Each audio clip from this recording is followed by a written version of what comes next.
মোৰ মইনাহঁত কেনে আছা নিশ্চয় ভাল তোমালোকৰ নহয়নে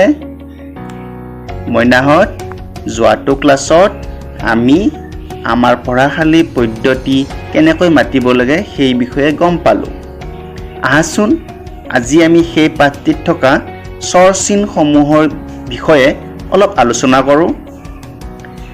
তেতিয়াহ'লে আহাচোন তোমালোকে দ্বিতীয় শ্ৰেণীৰ অংকুৰণ পাঠ্যপুথিৰ পৃষ্ঠা নং 3 উলিয়াই লোৱা আৰু মই মাতি যাম তোমালোকে চাই যাবা দেই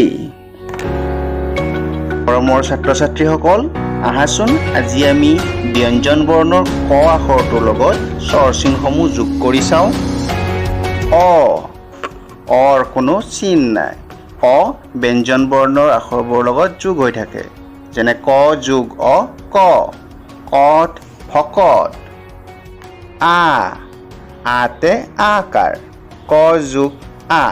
সমান কটাকাৰে কা আকাৰ যুক্ত শব্দ হ'ল কাঠ চকা ইত্যাদি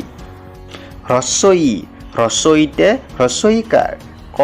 যোগ হ্ৰস্বই সমান কট হ্ৰস্বইকাৰে কি হ্ৰস্বইকাৰ যুক্ত শব্দ হৈছে কিতাপ চাকি ইত্যাদি দীৰ্ঘইতে দীৰ্ঘইকাৰ ক যোগ দীৰ্ঘই সমান ক দীৰ্ঘইকাৰে কি দীৰ্ঘইকাৰ যুক্ত শব্দ হৈছে কীট চকী ইত্যাদি হ্ৰস্বউতে হ্ৰস্বউকাৰ ক যোগ হ্ৰস্বউ সমান কট হ্ৰস্বউকাৰে কু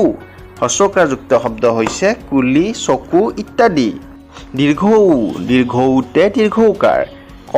যোগ দীৰ্ঘউ সমান কট দীৰ্ঘউকাৰে কু দীৰ্ঘকাৰ যুক্ত শব্দ হৈছে কূপ কুল ইত্যাদি ৰিতে ৰিকাৰ ক যোগ ৰি সমান কট ৰিকাৰে ক্ৰি ৰিকাৰ যুক্ত শব্দ হৈছে কৃষি আকৃতি ইত্যাদি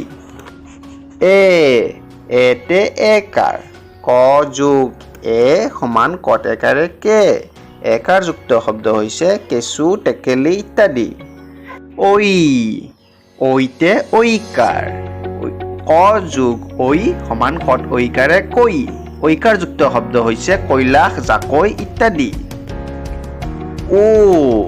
ওতে ওকাৰ ক যোগ ও সমান কট ওকাৰে কো ওকাৰ যুক্ত শব্দ হৈছে কোৰ শাকো ইত্যাদি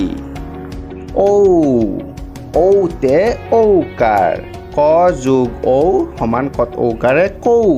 ঔকাৰ যুক্ত শব্দ হৈছে কৌৰৱ তকৌ ইত্যাদি তেতিয়াহ'লে মইনাহঁত